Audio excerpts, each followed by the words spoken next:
watching Delight Morning Live right here on Liberation TV. I was talking to Mr. Daniel Onyati, the SG for New Congress Party, and also Bishop Jevan Kamanga, who is the Information Secretary for the PF Committee, and also I was talking to Mr. Sean Tembo, the President for Patriots for Economic Progress.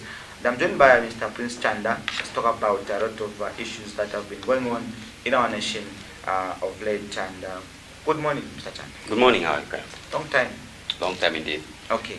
I'll start with the key issue which we began last time we came here about Operation Dismantle, which was going on in the northern and I think in the northern block. Yes. Yeah. So maybe just update in terms of the more mobilization and what is that has been happening before we go to the nitty-gritty of our discussion. Yes.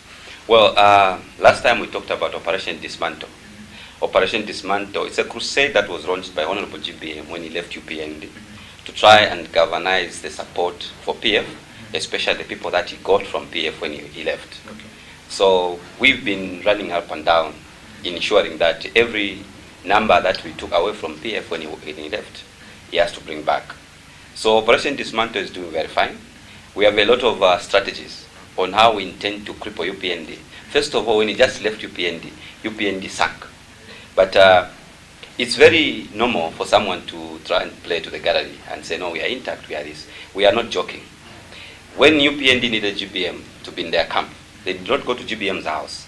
They went to the chiefs because GBM, Eruben Barwine, you understand, is a chief.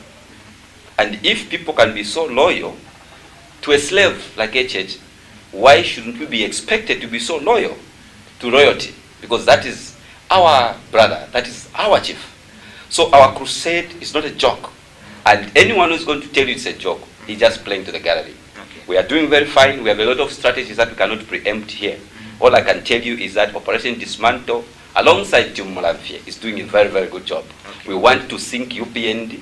We want to make sure that they remember that they could not mistreat a royal son like that, giving him a 0 vote against 75, including their leader. Okay. So that we are reciprocating very well in the Northern Bloc and many other places where we go, because what we are doing is quite a lot, okay, and we don't want to preempt anything. Yeah. Okay. Now, recently, this past week, there has been a trending, I think there have been 3 trending stories. Okay. The issue of the ghost workers, the issue of the albino child, yes, Kitwe, who had his hand chopped off by unknown people, and the issue of the Roa Zambeza issue. Now, I'll start with the issue of the ghost workers. 40,000 accounts were frozen because they believe that these people are getting money but not doing any service to the nation.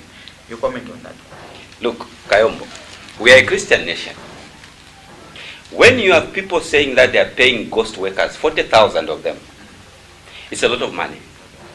Now, I don't want first to talk about the money aspect. I want to talk about the term ghost workers. Who is a ghost worker? A ghost worker is anyone that is getting paid without existing on the payroll. Some of these are people who are dead. Okay? Now, here's a simple question. These people, when somebody is fired or somebody has died, they attend the funerals. If somebody let's say, for example, dies in the Ministry of Health or Ministry of Finance, they will attend the funeral. Even some bosses will be present. The human resource will be aware we lost this person. So what kind of incompetence is it that would make people, the person they have attended the funeral, they have buried, they have been called, go and put flowers on that person, is dead, or she's dead, remaining on the payroll system? For me, this doesn't even call for presidential order to arrest ghost workers. Who is going to arrest the ghost? No one. The fact is, arrest the ones that are paying ghost workers, not the ghost workers. You can't arrest them because they are not there. 40,000 civil servants who are not existing, being paid, tells you and me that you can create 40,000 jobs. But the issue is this. This issue of ghost workers is not just starting in PF the past 7 years. It has been there for a very long time. It's a cartel that needs serious leadership. One scholar said, behavior immediately punished decreases in frequency. Behavior immediately rewarded increases in frequency. You cannot be nurturing stupidity. You cannot be nurturing incompetency. Many times I have said, cancer on your left leg is the same cancer on the right leg, on the same body. If you, Kayombo, you are incompetent in this station in Lusaka, you are not going to be competent in this same station in Kaputa. You understand? So why are we having people who are incompetent transferred, not fired? You cannot even be firing on national interest, because when you fire someone in national interest, you pay them. Now here's a criminal who has been paying ghost workers, so to say. They are building those mansions. The civil servants today, you cannot touch them. While the politicians are busy making noise, stealing, if they are stealing, the civil servants also are stealing in their own way. So you cannot say, first of all, arrest ghost workers. Arrest those who are paying ghost workers, because ghost workers don't exist. How will the world see you and me, that our country, a Christian nation, could proudly say, we have been paying 40,000 ghost workers, and you still go to the TV and say, go and remove cadres from the stations because of lack of employment. They are busy harassing and frustrating the council. And then you have 40,000 people who are getting paid good salaries, good allowances. This level of incompetence must be arrested. And we should not be hearing arrest ghost workers, arrest those who are paying them. It's a cartel that needs serious leadership, tact, to ensure that they are outright removed. That's what I can say about those civil servants that are telling us 40,000. They are not ghosts, so to say. It's a system. When somebody dies, they attend the funeral, but they maintain that person on the payroll. So they are getting that money, they are building mansions. And then our leaders are trying to play games with it. It's unfortunate. Okay. Now, the issue of witchcraft. We are saying we are a Christian nation. Yes. And the chief government spokesperson, yes, I think should be 2 days ago, did mention that it is worrying that people will have a small problem resort to rituals, and everything. Now, as a country which we call ourselves a Christian nation, and we have this issue of albinos being killed year in, year out. Yes. And we had Mr. Chiti, yes, who is the Albino Foundation president, yes, complained to say that there's been no proactiveness from the system to ensure that these people are protected. Maybe you can come in and maybe just expand on that. Kayombo, I have a problem with things like that. Witchcraft exists. If somebody is going to tell you witchcraft doesn't exist, that person doesn't know God. Witchcraft has been there. I give an example of Pharaoh, because Pharaoh was a leader of Egypt. And then God sent Moses to Pharaoh to say, go and tell Pharaoh to let my people go. There are two scenarios I can give you here on the same issue of Pharaoh. God tells Moses, go and tell that guy to let my people go. But I've hardened his heart. He will not easily let go. Why would God tell me to say, go and tell Kayombo to go and start working to movie TV? That's where it's supposed to be, or any other TV station. But I've hardened Kayombo's heart. He will not accept easily. That tells you there are things that needed to be learned in that process of Pharaoh letting the Israelites to go. That's why God himself hardened his heart. But what did Pharaoh do when Moses approached him? Moses asked her, when I go to Pharaoh, how will he know that you sent me? God said, that stuff which you have put on the floor, it became a snake. He said, now lift it, it became a stick. He said, when you go to Pharaoh, go and do just that. You will know you are from me. Moses went to Pharaoh. I'm sent by God that you let his people go. Pharaoh says, how do I know that you are from God? He threw the staff on the floor. It became a snake. Pharaoh was not moved. Why? Because he had witches, sorcerers, and other people, magicians who could do that. He called for them. Hey, this guy is trying to demonstrate something as a power from God. When I know you can do it, do it. They demonstrated. Their two staffs became small snakes. And I'm sure at that particular moment, Moses must have felt like God misled him. But quickly to restore his faith, that snake for Moses ate all those other snakes. Now what Pharaoh did was witchcraft. It still exists. Somebody is going to tell you about that Old Testament. I'll tell you when you go to Acts 13, where Paul had to make Bar-Jesus blind. Who was Bar-Jesus? Bar-Jesus was Edimus. His name meant he was a sorcerer.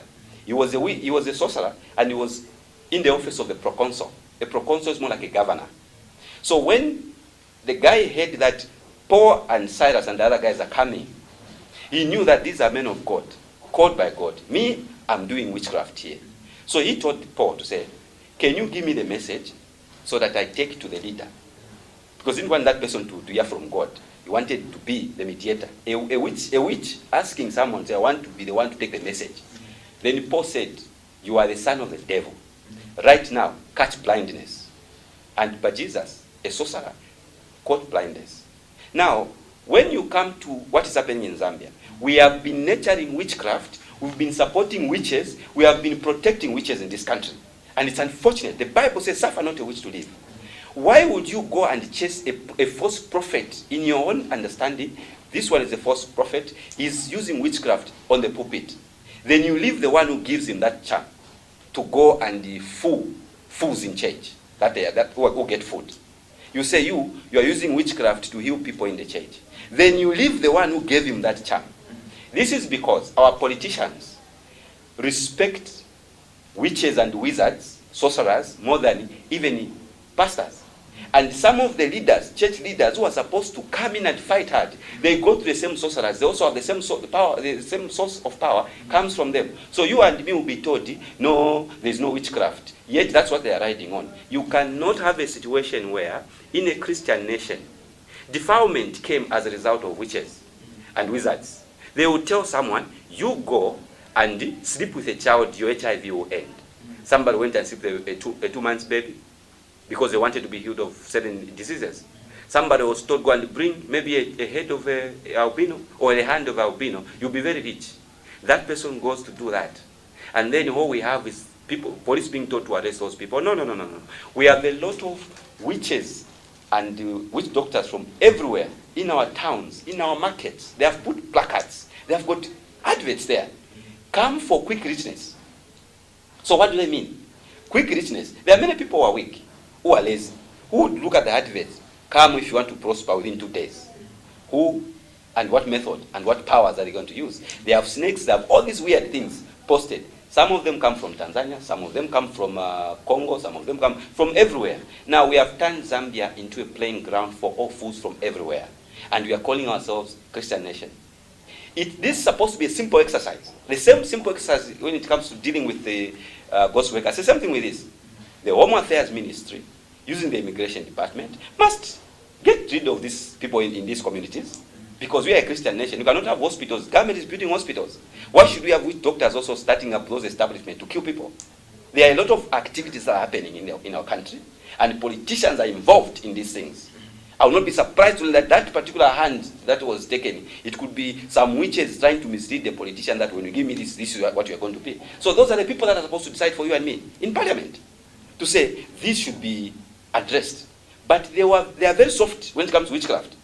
They are very soft and they've been soft. Why? Because they think they are in Parliament because of witchcraft. They think they are ministers because of witchcraft. They think they have this business because of witchcraft. Witchcraft is a lie of the world. No wonder God said, suffer not a witch to live. Okay. You understand? Yeah. The last one, maybe within 3 to 4 minutes, the issue of the Lowers and Basic. Government has been firm to say no mining activities will take place. Government has been firm. Okay. In the issue of Lowers and Base, Masewe's UPND, as Operation Dismantle, we stand to destroy UPND. But I will say something about her. She's the only one in this issue who stood on the side of the people. Her argument as tourism minister was enough. There is no any other argument we can use apart from Masewe's argument. Whatever reason she advanced for not having a mining activity in the Lowers and Base, we are supposed to be respected and upheld. And then, when you look at what happened, Zema also objected. If Zema objected and the court ruled, there's already presidency. So for me, the issue of Lowers and Base should not be a matter that we should be discussing. Whoever gave those people the rights to start mining must have understood that there were all these objections. If Honorable Stotera today go and say, no, we have changed this.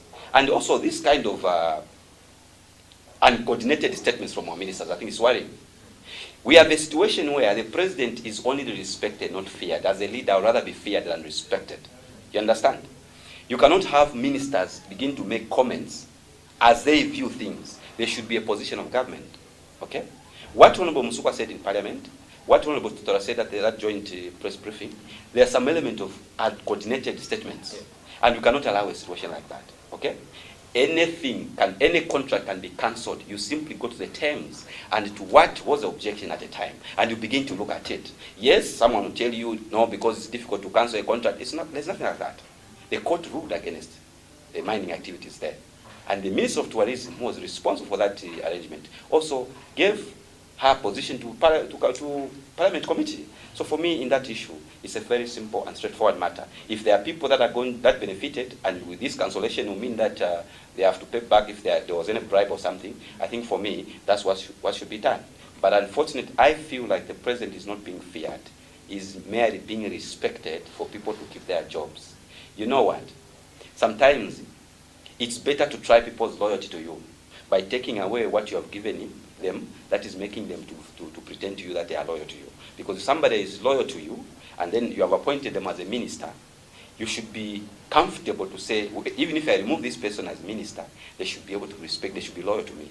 But if you are going to have people in your system pretend to be loyal to you as long as you have the jobs for them, then that's an unfortunate situation. But unfortunately, we voted for one person as president. So the buck stops at the president. He has to look at what is happening, and he has to crack the whip. For me, everything is supposed to be as that. Okay. Thanks for coming, Mr. Chanda. Thank you so much. You are still watching Direct Money Live on Liberation TV. I was talking to Mr. Prince Chanda, talking about the number of issues that made headlines in our nation for the past 1 week. Let's go for a short break. Back on the other side. Stay tuned.